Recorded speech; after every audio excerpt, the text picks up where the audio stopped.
Assalamualaikum warahmatullahi wabarakatuh. Salam Waalaikumsalam. sejahtera untuk kita semua. Jumpa kembali di channel khusus kesehatan Ngobrol Sehat bersama Profesor Delvi Trimunir. Sahabat sehat sekalian, lebih dari 20% penduduk kita di Indonesia ternyata menderita alergi. Bermacam-macam alergi gejalanya, mulai dari pilek, gatal kulit, gatal mata, sesak seperti asmatis, itu penyebabnya juga alergi. Dan ada yang muntah atau mencret ya di saluran pencernaan. Semuanya bisa disebabkan oleh faktor alergi. Alhamdulillah sore ini kita sudah bersama pakar alergi nasional kita, bahkan internasional. Beliau ini sering sekali memberikan pencerahan-pencerahan di tingkatnya internasional. Alhamdulillah kita bisa mengundang beliau ke channel khusus ini. Assalamualaikum Prof. Teti. Waalaikumsalam warahmatullahi wabarakatuh. Prof, ini cukup banyak masyarakat kita yang menderita alergi. Betul. Dengan macam-macam gejala. Penyebab alergi itu ada di rumah. Bukan di rumah, di kamar sendiri. Ya. Dekat sekali. Di bantal sendiri, di kasur. Jadi memang susah memisahkan faktor penyebab alergi ini. Tentu yang paling murah mengobatin alergi itu adalah dengan menghindarkan alergennya. Menghindarkan bahan-bahan yang memicu alergi. Tetapi itu pula yang paling sulit. Walaupun semua penyebab itu kita bisa berupaya menghindarkannya. Tetapi total menghindarkannya mungkin tidak bisa kita lakukan. Betul.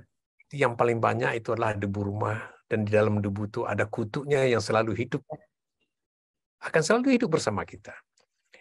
Menghindarkan alergen salah satu upaya yang paling gampang dan paling murah dilakukan, tapi hasilnya belum tentu bisa dapat kita capai dengan baik.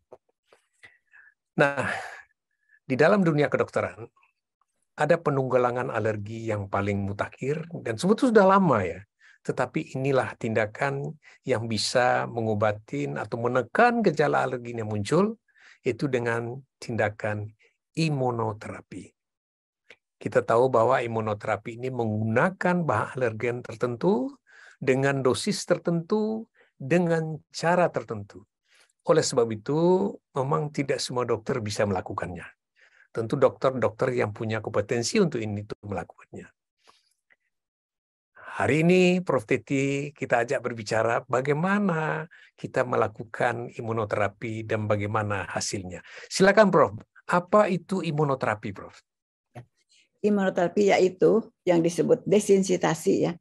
Yaitu kalau sekarang mungkin disebutnya vaksin ya. Jadi kita memasukkan alergen ekstrak ke dalam tubuh kita sedikit demi sedikit ya, untuk dibentuk dalam darah kita itu yang disebut antibodi. Antibodinya itu disebut imunoglobulin G4, anti, zat anti. Karena alergi itu kan disebut definisinya suatu penyakit reaksi inflamasi dari mukosa hidung yang diperantari oleh imunoglobulin E. Jadi kalau kita melakukan imunoterapi itu harus imunoglobulin G4-nya itu meninggi dan imunoglobulin E-nya itu harus menurun begitu ya. Jadi imunoterapi itu supaya imunoglobulin G4-nya menurun. Imunoglobulin E-nya menurun, G4-nya meninggi. Jadi tentu saja yang kita harapkan adalah gejalanya akan berkurang. Garis besarnya begitu. Iya, baik. Berarti yang kita pakai bukan bahan kimia yang dibuat di pabrik. Ternyata adalah bahan alergen itu sendiri. Ya, yang kita hirup ya. Ya, yang kita hirup tentu dengan dosis tertentu. Betul. Karena ini cara mengobatinya melalui suntikan ya, Prof ya? Betul, melalui suntikan. Walaupun ada juga sekarang berkembang, ada yang melalui yang ditaruh di bawah lidah ya, Prof ya? Di bawah lidah, ada melalui hidung. Ya, dihirup ya, Prof ya, di hidung ya? Ya. Ya. Tetapi di kita di Indonesia yang baru berkembang itu dengan suntikan ya, Prof ya. Betul. Ini bagaimana tahap-tahapnya biar sahabat sehat masyarakat tahu ini imunoterapi. Tahap-tahap terapinya bagaimana atau persiapan sebelum terapi bagaimana, Prof? Jadi kita sebelumnya kalau ada pasien datang ya, kita bertanya permulaannya, kita harus tahu bahwa pasien itu didiagnosis alergi ya. Jadi ditanya apakah ada sejarah riwayat alergi, ibunya, ayahnya, neneknya dan sebagainya, dan apakah ada gejala-gejala misalnya asma, gatal-gatal di hidung ya atau di mana, sinusitis. Nah, kemudian kita tanya bagaimana keadaan orang tuanya, ya asmanya dan sebagainya. Itu yang penting. Sesudah itu bagaimana juga anak-anaknya dan sebagainya. Kemudian kita tanya keparahan penyakit. Jadi tingkatnya beratnya penyakit, yang itu yang disebut, kita suka tahu kan semua yang disebut ada gambar-gambar ya di Google, visual analog scale, itu kita hitung di situ dari 1 sampai 10. Ya, jadi ada boleh semacam mistar. Kalau misalnya visual analog scale itu yang disebut sampai lebih dari 5 itu bahwa alergi itu berat, ya. Tapi kalau kurang bahwa alergi itu tidak berat. Dan kita tanya juga apakah misalnya 4 hari dalam seminggu atau lebih dari 4 hari atau bagaimana dalam sebulan, dan apakah ada gangguan produktivitas kerja. Karena alergi itu yang penting itu menurunkan produktivitas kerja dan konsentrasi belajar, sehingga menghasilkan sosioekonomi yang kurang bagus. Ya, kalau pada mahasiswa mungkin IPK-nya jadi menurun ya, meskipun belajar, karena konsentrasi belajar berkurang. Jadi kita lakukan tes alergi ya. Sudah kita lakukan tes alergi, yaitu yang disebut tes kulit tusuk. Ya, alergen-alergen yang disebut di sekitar kita. Kita sebut aja tungau debu rumah ya. Kita suntikan, tusukan, misalnya kita dia alergi terhadap tungau debu rumah, kita melakukan imunoterapinya dengan tungau debu rumah. Begitu. Jadi sesuai dengan yang dia alergi. Dan kalau kita melakukan imunoterapi pada pasien itu harus jelek-jelek dulu, bukan bagus-bagus dahulu ya. Ya. Karena harus betul-betul telaten. Permulaannya harus seminggu sekali selama 6 bulan. Diharapkan itu disebutnya dosis yang akan membangun, disebutnya, dan akan meninggi sedikit-sedikit, disebut escalation dose. Sudah itu 2 minggu sekali. Sudah itu 3 minggu sekali, sebulan sekali, sampai 3 tahun kurang lebih. Tapi kita tidak bisa menentukan perbaikannya 3 tahun atau 5 tahun. Yang penting gejala pasien itu menurun dan dirasakan pasien itu sembuh, begitu ya. Yang penting garis besarnya begitu saja. Kalau misalnya terhadap kecoa ya sesuai dengan alergi. Baik, Prof. Tentu kita harus tes dulu alergi apa dia. Ya. Harus Dan itu dulu. kita pilih yang mana mau diterapi. Ya, Betul. kalau debu tentu bahan debu yang kita suntikkan. Betul. Dengan cara dosis yang makin lama makin naik, kemudian jaraknya pun makin lama makin jarang gitu. Kira-kira yang paling lama itu selesainya berapa lama, Prof? Rata-rata itu 3 tahun, rata-rata 3 tahun ya, atau ada juga yang lebih dari 3 tahun, 5 tahun. Jadi sebetulnya kita tidak bisa betul-betul ke pasien itu akan sembuh dalam 3 tahun, pasti umumnya 3 sampai 5 tahun ya. Sampai sekarang itu belum ada studi yang pasti. Tapi yang harus ditekankan kepada pasien itu, kalau gejala-gejala pasien itu menurun, yang disebut terkontrol ya, gejala-gejala itu meskipun ada bersin, ada ingus, ada dan sebagainya, tidak mengganggu, ya itu berarti ada perbaikan. Jadi pasien itu jangan khawatir. Baik, Prof.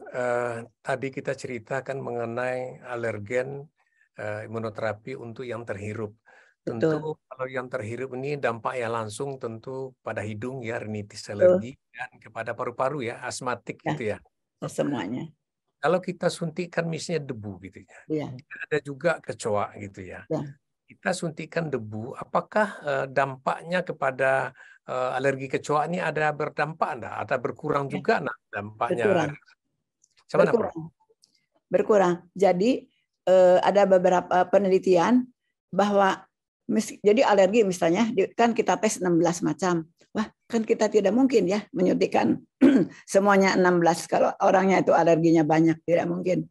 Maka kita cukup saja menyuntikkan beberapa macam. Misalnya alergi kecoa tidak mempunyai ekstrak kecoa ya. Karena kan sekarang mahal. Kita suntikan debu saja bisa. Karena dengan menyuntikkan ekstrak debu itu akan terbentuk keseimbangan dari sel T helper 2 ya. Karena alergi itu ada peningkatan dari T helper 2. Jadi dengan alergi itu akan terbentuklah T regulator sehingga keseimbangan dalam tubuh kita itu yang disebut T helper 2 itu akan menurun, T helper 1-nya meningkat jadi seimbang. Jadi dengan disuntikan alergen itu T helper 10-nya akan meningkat. Baik, jadi walaupun alergennya berbeda, ya bisa tetap ada pengaruhnya. Ada pengaruh. Oleh waktu pre-tes itu memang kita pilih yang paling dominan ya, Prof ya, Betul, yang paling dominan. Banyak gitu ya. Yang positif banyak itu kita pilih satu macam aja, diharapkan alergen lain juga bisa tercover gitu ya. Nah, Prof, bagaimana dengan alergen yang bukan yang terhirup? Apakah ada pengaruh juga, misalnya alergen makanan? Ya, orang makan gatal-gatal misalnya, ada pengaruh nggak dengan kita imunoterapi dengan debu itu? Ada pengaruh nggak, Prof? Ya, sama. Kalau dulu saya menyuntikkan makanan juga, debu juga, tapi sekarang dengan berhubung susah didapat ya dan mahal sekali, jadi saya sekarang hanya menyuntikkan debu saja. Ternyata hasilnya bagus. Kalau dulu begini misalnya, alergi susu, alergi telur, jadi tangan kiri disuntik makanan, tangan kanan disuntik debu. Terus, tapi sekarang dengan nanti terlalu mahal biaya dan sebagainya, karena kita botolnya juga harus khusus. Jadi sekarang saya hanya menyuntikkan debu saja, ya. Hanya tesnya saya harus tahu tesnya. Dengan makanan juga dites. Ya, artinya pre-tes semuanya harus kita tes, baik kan makanan ya kita tes semua gitu ya. Jadi berdasarkan T regulator itu, dengan kita masukkan alergen akan terbentuk T helper 2-nya itu akan menurun ya. Yang jahatnya itu menurun, sedangkan yang baiknya akan meningkat. Sehingga dengan hanya menyuntikkan debu, alergen lain pun juga bisa menurun dampaknya. Betul. Tapi jangan lupa ada pekerjaan rumah juga buat pasiennya, ya harus olahraga, penting sekali. Ya. Kalau tanpa itu hanya medikamentosa dari para dokter saja kurang bagus ya hasilnya. Kalau waktu kami mengadakan penelitian. Ya, baik. Alergi ini memang salah satu cara untuk menekan gejalanya adalah dengan olahraga. Tetapi setelah terapi, beberapa hari setelah terapi, memang dilarang juga berolahraga. Ya, 2 hari. Sama seperti kita dilakukan vaksin COVID ya, sama tidak boleh olahraga. Persis karena vaksin. 2 hari ya, sama dengan vaksin.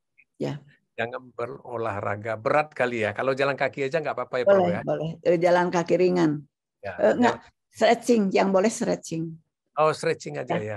Kalau jalan kaki hanya ke kantor saja tidak apa-apa. Misalnya jalan-jalan biasa. Tapi kalau sampai jalan kaki sampai untuk bertanding, untuk apa tidak apa-apa. Oh iya, 7 kilo pula. Ke mall juga tidak bisa. Ke mall jangan. Kalau pulang imunoterapi jangan ke mall, pingsan. Kalau mall itu kadang-kadang itu nggak terasa itu udah sekian kilo kalau diukur. Pokoknya jangan ringan nggak apa-apa. Ya, ringan. Stretching dan jurinya Prof. Jadi memang secara umum ya sahabat sehat sekalian, orang alergi ini memang dianjurkan olahraga untuk menekan gejala. Tetapi kalau kita sudah melakukan imunoterapi sama dengan vaksin, 2 hari setelah imunoterapi atau vaksin tidak boleh berolahraga, terutama olahraga berat. Ya, jadi sahabat sehat sekalian, alhamdulillah ini perkembangan imunoterapi sudah mulai banyak di Indonesia ya. Kalau Bandung memang saya tahu persis ya, waktu saya mahasiswa sudah ada juga dulu di Bandung sampai sekarang ya sudah berkembang sekali dan sekarang sudah ada beberapa kota ya Prof ya. Di Jakarta ada juga ya. Ya di Surabaya ya. Di Medan juga baru mulai nih Prof. Ya, silakan. Mulai ya terlihat ya. Ya, Prof. Jadi sahabat sehat sekalian, bagi kita masyarakat yang memang alerginya yang tidak terkontrol, ya tidak terkontrol terutama. Ya, kalau hanya ringan mungkin masih bisa dengan obat-obatan, tapi kalau berat itu memang mengganggu kualitas hidup, terutama untuk yang di paru-paru asmatik ya. Ini sudah ada kok ya jalan keluarnya, walaupun agak lama ya, tetapi sudah ada ya.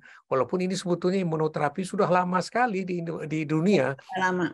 masuk ke Indonesia ini hanya beberapa kota karena masalahnya alergennya belum tersedia di Indonesia.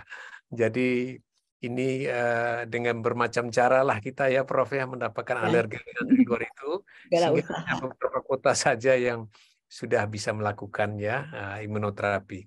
Mudah-mudahan masyarakat akan bisa terbantu untuk masa depan, terutama yang memang menderita alergi ya, yang terutama lagi ya yang berat-berat. Ya.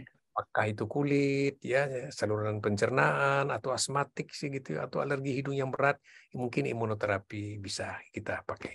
Terima kasih Prof. Teti atas pencerahannya. Terima Semoga kasih banyak. bermanfaat ya. Semoga bermanfaat. Wassalamualaikum warahmatullahi wabarakatuh. Assalamualaikum warahmatullahi wabarakatuh.